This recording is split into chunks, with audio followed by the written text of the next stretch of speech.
What type of energy is most appropriate for this kind of lifting? In other words, if I'm full of glycogen and eating a bunch of oranges and white rice, is that going to be more beneficial to this type of lifting, or could I be in keto and lift this way? Is there a difference?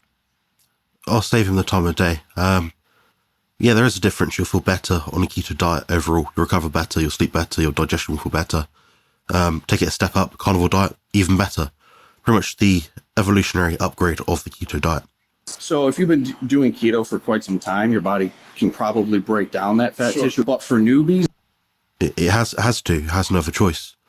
Otherwise you'd be in a state of limbo and your body would no longer have that, should we say, fat burning or muscle gaining capacity. It'd be impossible, which we know isn't true. Our body's always doing one or the other, or a combination of both at every given time. he's doing keto, it's going to be a little tough. That's the thing. But keto, for most people, is going to hinder their performance a little bit because we haven't seen that in any long-term studies of ketogenic athletes at all. That has never been proven by any scientific document or literature. glucose and glycogen is readily available in the muscle for things like this. There's a little longer process converting a ketone into useful energy. That's incorrect. It works in a titration kind of system. So if you think you've got a bucket here, that's got fat coming in, okay, your glycogen will be topped up in relation and in accordance with the ketones that you're producing from the fat that you're taking in. So yeah, doesn't make sense at all. So people will notice when they do ketosis, they'll have a little less energy for training. But again, the purpose of training is not performance. It's not to see how well you can do. It is. That's correct. I can get behind that. It's more important, if you're a bodybuilder specifically, to try and produce the most amount of muscle tissue.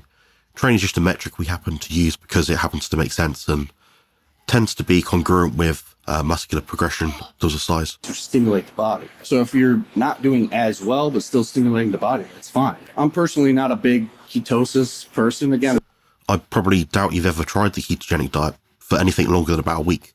You thought, oh, I'm flat, I'm not eating enough food. My calories are too low.